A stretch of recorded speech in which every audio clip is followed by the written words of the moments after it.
Meu nome é Pérola, eu sou advogada, sou professora, sou a fundadora do Instituto Pérola de Treinamento para Advocacia. A gente tem um projeto de treinamento de advogados para veicular com efetividade recursos para o Tribunal Superior do Trabalho. E eu queria fazer uma reflexão com vocês sobre o agravo interno. Então, há muita agonia com a interposição do agravo interno, com o receio da aplicação da multa, né? E, infelizmente, lastimavelmente, o que a gente tem ultimamente no TST é essa aplicação da multa automática, que é algo que nos impacta, que nos surpreende, porque vai na contramão da previsão do parágrafo 4º do artigo 1021 do CPC. Então, assim, é para mim quase que uma intimidação, né? Porque o que a gente está buscando é a completude da prestação jurisdicional.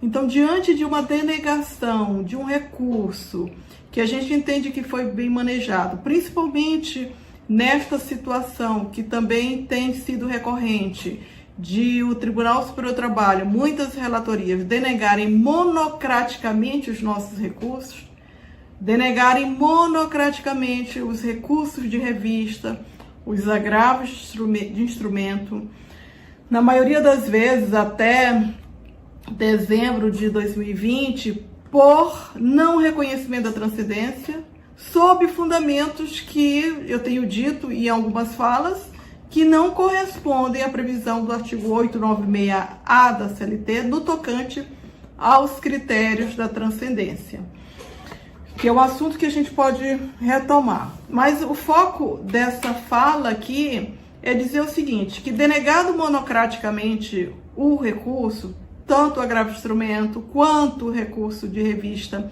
que dizia o relator sozinho, ele delibera por barrar o segmento desse recurso, e aqui essa discussão ela vem no bojo de uma profunda reflexão de que o Tribunal Superior do Trabalho é um órgão colegiado, e como órgão colegiado, as decisões unipessoais deveriam constituir exceção e não uma regra.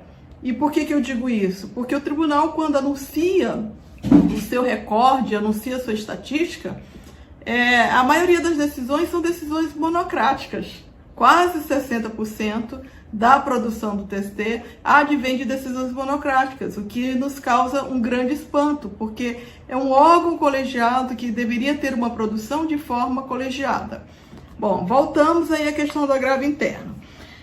A previsão da interposição do agravo interno contra essas decisões monocráticas. No entanto, tem sido assim quase que uma regra, né, da aplicação da multa. Como é que a gente faz?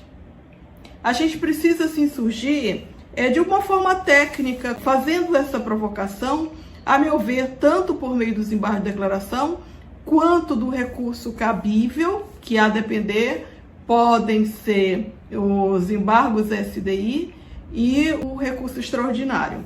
Bom, o que o artigo 1021 diz, o artigo 1021 do Código de Processo Civil de 2015, ele prevê a interposição do agravo interno contra a decisão proferida pelo relator.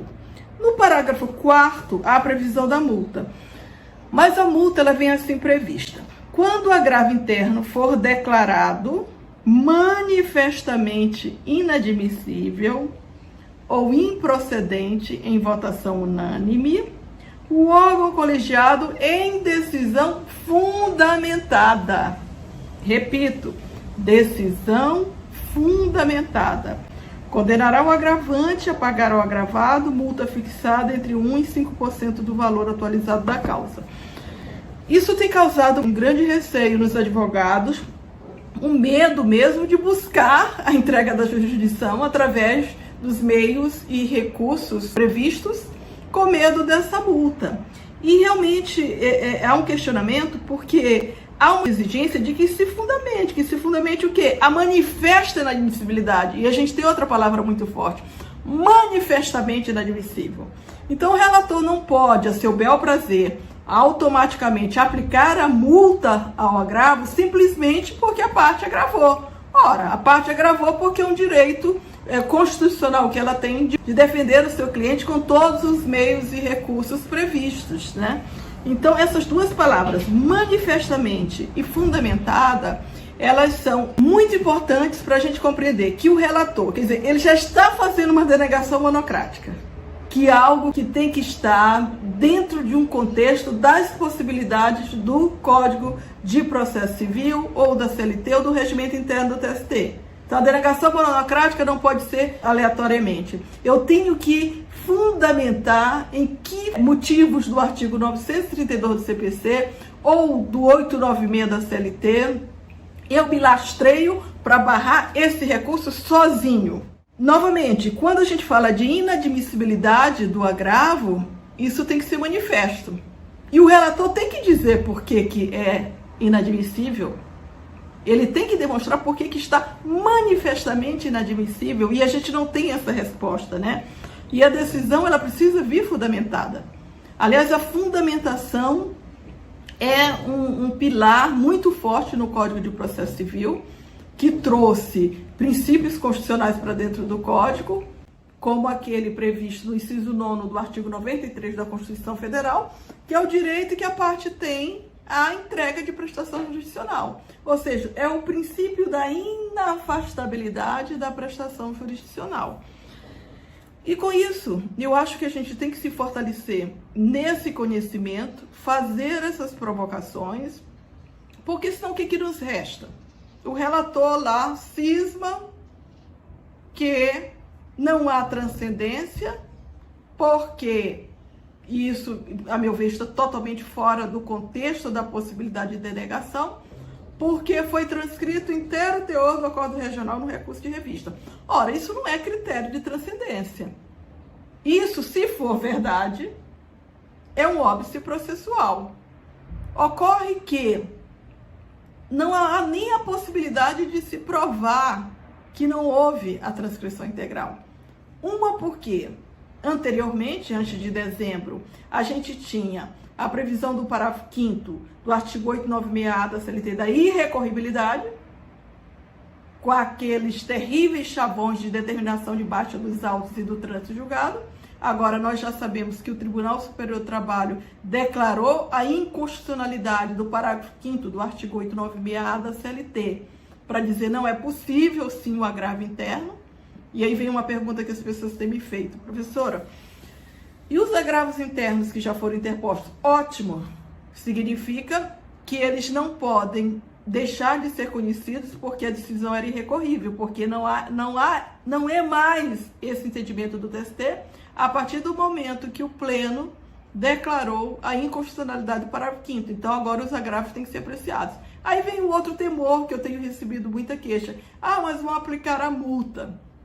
Então, a gente precisa fazer essa insurgência no sentido de provocar o relator que ele explique quais são os fundamentos que ele elegeu para declarar a manifesta inadmissibilidade.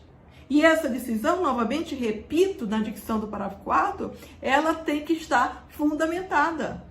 Não são esses chavões aí que a gente vai aceitar, aí agravou, multou. Existe uma jurisprudência do STJ no sentido de que essa aplicação de multa não é automática, não existe no TST porque há aplicação automática, não se criou a jurisprudência, mas, novamente, a advocacia precisa afirmar a sua jurisprudência com técnica, com excelência, com conhecimento de causa.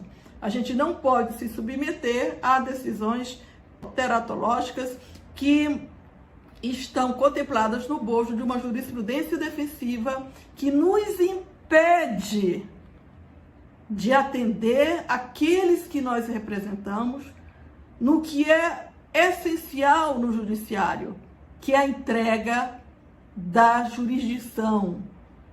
O judiciário existe para isso.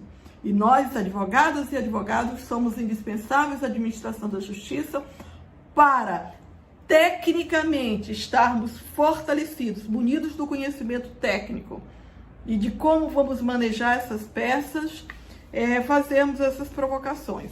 Então, eu queria encerrar dizendo que a gente está com treinamento com 2 treinamentos abertos. No dia 30 de janeiro, treinamento em recurso de revista. E no dia 6 de fevereiro, a gente vai exatamente tratar de tudo isso que eu falei agora, tratar do agravo interno, do agravo instrumento, dos embargos de declaração, e vamos tratar também no módulo 4 da atuação no Tribunal Superior do Trabalho, da sustentação oral, da elaboração de peças. Eu vou deixar aqui o link para a inscrição, e quem quiser maiores informações também pode acessar o nosso e-mail, que estará também posto aqui. Então, obrigada, resistamos com técnica e com conhecimento.